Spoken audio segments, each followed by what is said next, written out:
మౌలిక సదుపాయాల నిర్మాణంలో భారత్ ఒక చారిత్రాత్మక మైలురాయిని చేరుకుంది. ప్రధానమంత్రి నరేంద్ర మోడీ నేడు ప్రపంచంలోని అత్యంత ఎత్తైన రైల్వే వంతెన చీనాబ్ రైల్వే వంతెనను ప్రారంభించారు. ఈ అద్భుతమైన నిర్మాణంతో కాశ్మీర్ లోయ దేశంలోని మిగిలిన ప్రాంతాలతో రైలు మార్గం ద్వారా అనుసంధానమైంది. ఇది ఉదంపూర్, శ్రీనగర్, బారాముల్లా రైల్ లింక్ ప్రాజెక్టులో అత్యంత కీలకమైన భాగంగా తెలుస్తోంది.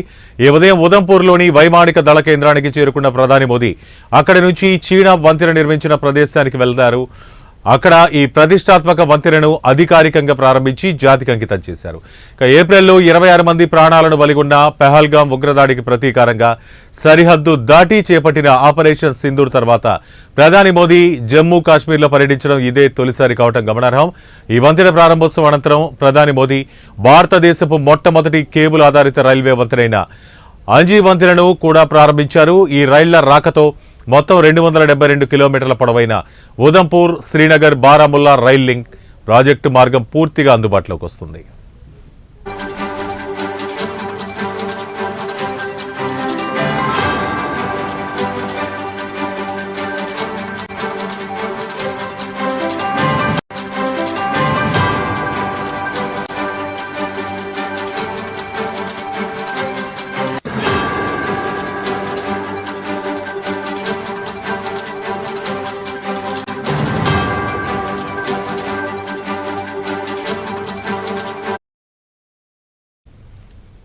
మౌలిక సదుపాయాల నిర్మాణంలో భారత్ ఒక చారిత్రాత్మక మైలురాయిని చేరుకుంది.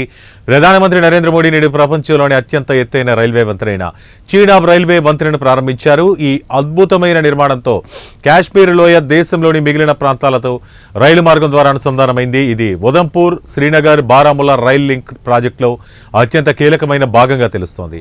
ఈ ఉదయం ఉదంపూర్లోని వైమానిక దళ కేంద్రానికి చేరుకున్న ప్రధాని మోదీ అక్కడి నుంచి చీనాబ్ వంతెన నిర్మించిన ప్రదేశానికి వెళ్లారు. అక్కడ ఈ ప్రతిష్టాత్మక వంతెనను అధికారికంగా ప్రారంభించి జాతికి అంకితం చేశారు. ఏప్రిల్లో 26 మంది ప్రాణాలను బలిగొన్న పెహల్గాం ఉగ్రదాడికి ప్రతీకారంగా సరిహద్దు దాటి చేపట్టిన ఆపరేషన్ సింధూర్ తర్వాత ప్రధాని మోదీ జమ్మూ కాశ్మీర్లో పర్యటించడం ఇదే తొలిసారి కావడం గమనార్హం.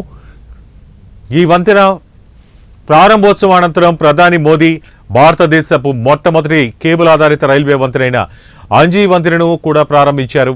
ఈ రైళ్ల రాకతో మొత్తం 272 కిలోమీటర్ల పొడవైన Udhampur, Srinagar, Baramulla rail link project మార్గం పూర్తిగా అందుబాటులోకి వస్తుంది.